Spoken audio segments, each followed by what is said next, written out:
Diana from Adirondack Girl at Heart. I teach vintage and antique lovers how to create successful antique businesses that they'll love. One of the ways I do that is through these videos and also through my website, adirondackgirlatheart.com. Go check it out. You'll find all kinds of tutorials about different antiques and tutorials for different vintagey projects. Today, I'm going to be focusing on a single estate sale that I shopped with my BFF, Nancy, last weekend. And I thought you'd enjoy seeing what I was able to pick up at one sale. So you're gonna see 26 different items that I paid $1 each for. They're all things that sell well for me, or I have an article on my website planned. So first, I'm gonna show you this bottle of vintage perfume. It's oleander and it's from Bermuda. And I did check out the comps on eBay where I sell quite a lot of perfume. There's the pretty bottle. Nice little label and a really cute shape, and it is full, and they're selling for about $40 to $50 each on eBay. So remember, while you're watching, each item cost $1. Okay, another purchase is this velvet clam-shaped presentation box. I have an article on my website all about presentation boxes, what to look for, what their values are, that sort of thing.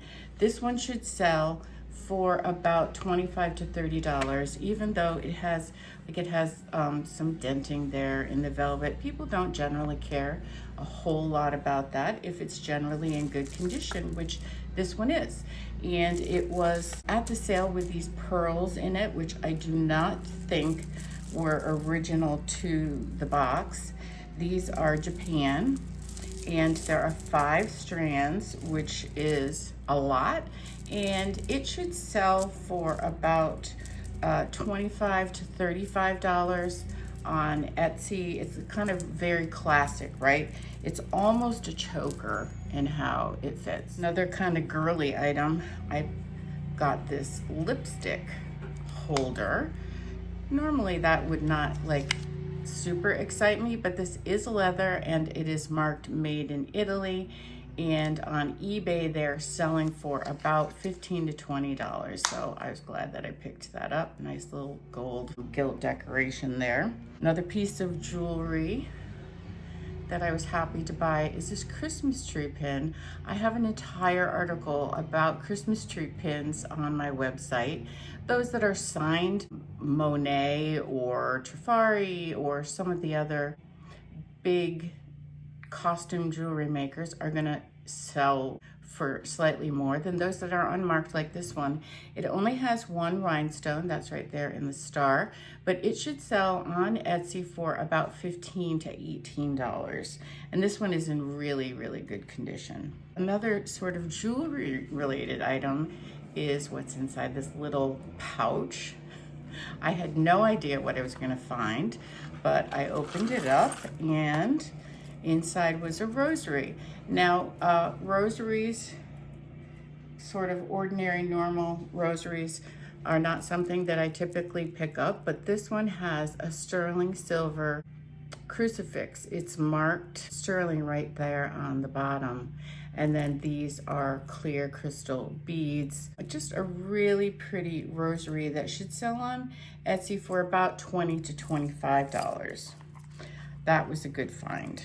While we're looking at religious items, I also decided to grab this little box of, these are funeral cards. I think there's a mix of images on them that I think a scrapbooker is really going to love on Etsy, and they should sell for about, I'm gonna say about $15.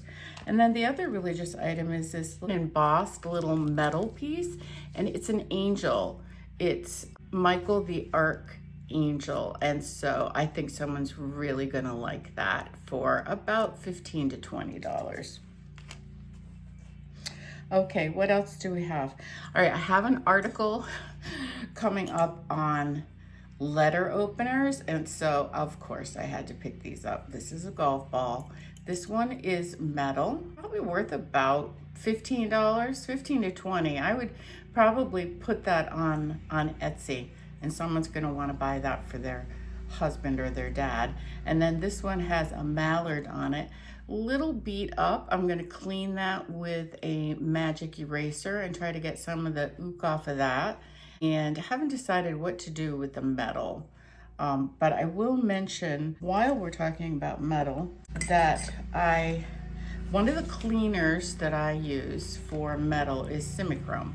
Now this product is also good for testing Bakelite, and I have the instructions on how to do that on my website.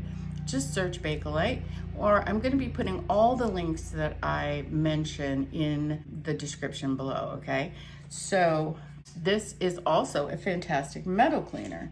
So another metal piece that I picked up is this pewter dish. So pewter is very malleable, so it's not in perfect condition, but I do like a little bit of pewter in my booth. I think it's very farmhousey. And so I'm going to show you how the Simichrome works on metal. It's just a great polish. I called it a cleaner. It's like a metal polish, and you don't need very much to get the job done. So I'm going to start right here. So just put that on the piece like that, and you rub gently. So here's the tarnish coming off, and it may take a little bit more than just one cleaning, but you can see already, right, how it's shining up a little bit there. Now pewter, you don't want it super shiny, right? But I do want to get some of the worst of the tarnish off, and wanted to show you how that works, so you can see that it's really cleaning it up there, right?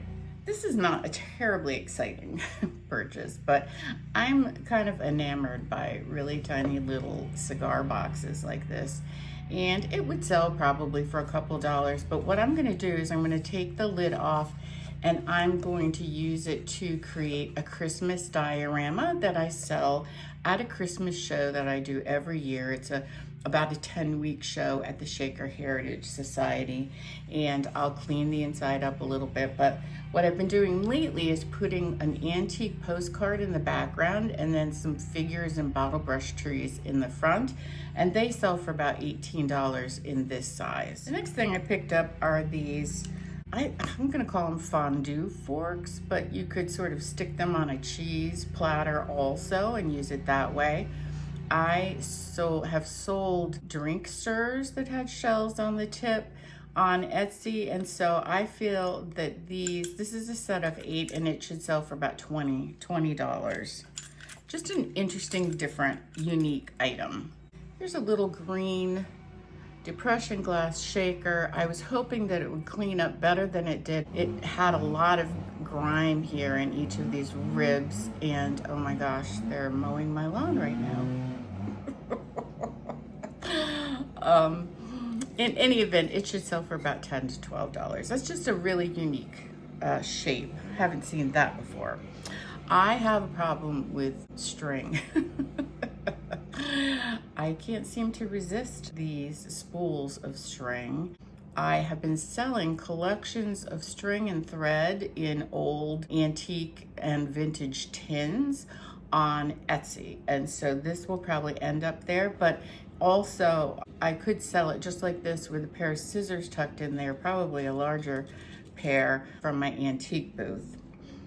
For on its own, probably like $8 or $10.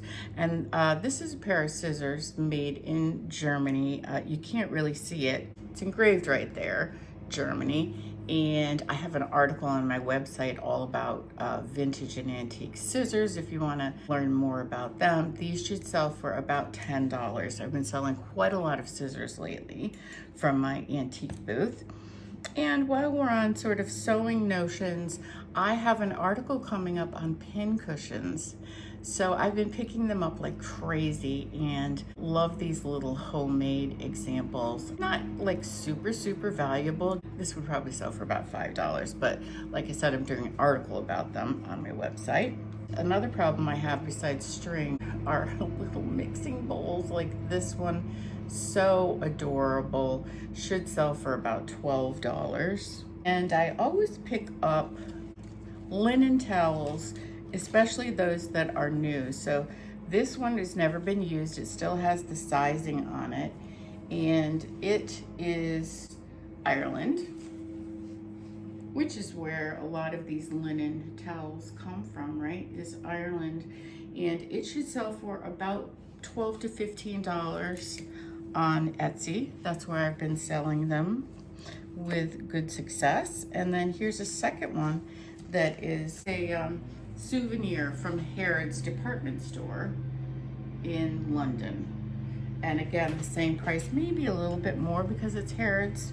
This one's marked made in Ireland right there. And the other one is also marked made in Ireland right down on the bottom. So that's Irish linen. I don't buy and sell records really ever, but my BFF at the estate sale that we went to, which by the way is run by a friend of mine. He's become a friend. His name is Gary, and if you're in the Albany area, look for the estate sales that start with the word family. I can't remember the whole name, but look for family.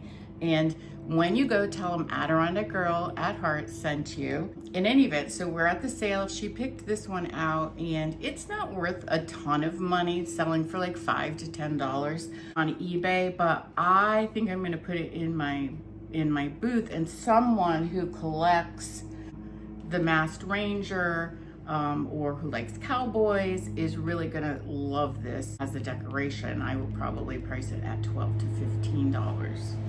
Couple of paper pieces. I have been collecting little, I call them journals, little pamphlet-y, booklet-y things that some people put out as advertisements. So this is Prudential Insurance put this out. It's not in the best condition, but I think that a lightly moist magic eraser is gonna clean this up a little bit, okay? So you can see how it's smudgy in there. So I'm going to just use it very lightly. Sometimes it will take ink right off, so you don't want that. You don't want it to remove the ink.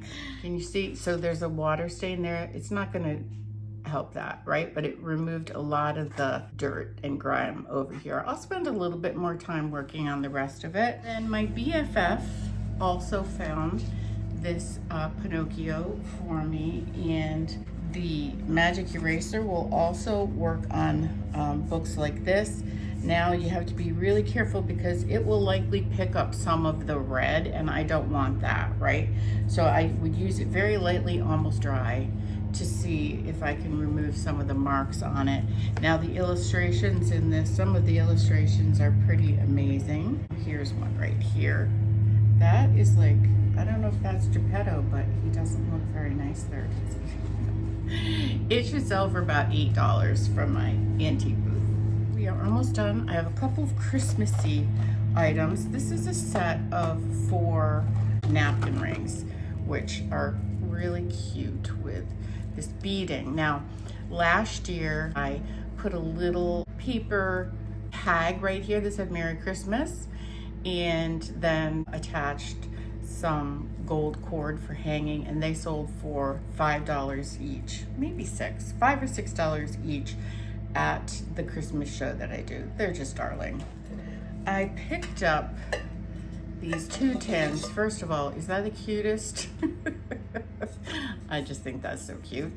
Really nice small size. And then here's a baking powder. So these I will use for the craft show, and I will fill them with Christmas trees. So I have an article on my website about how to do this, how to fill them up, how to make it sturdy, put some Spanish moss around the edge, and they sell for $18 each. And of course, being red is perfect for Christmas, right?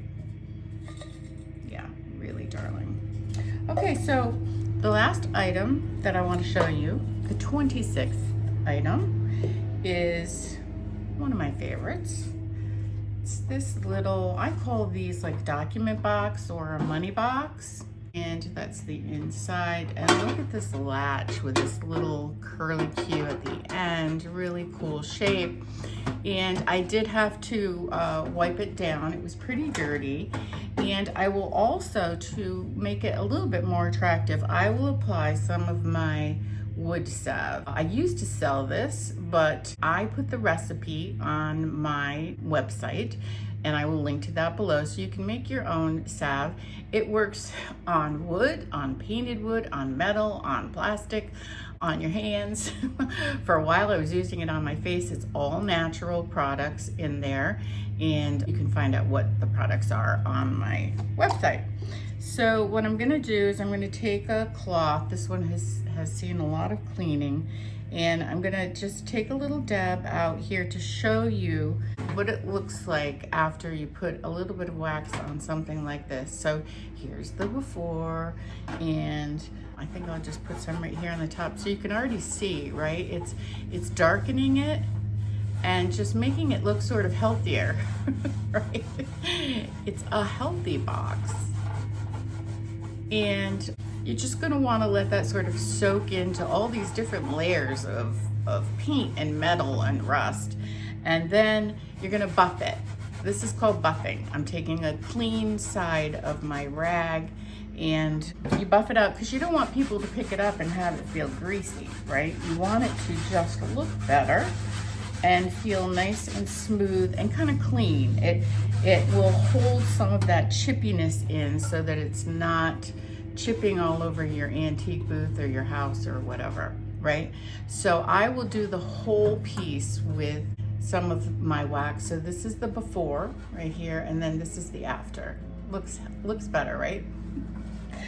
Okay, well, that's it for today. I hope you enjoyed seeing all of these finds from the estate sale that I went to recently with my friend Nancy. And as always, happy hunting.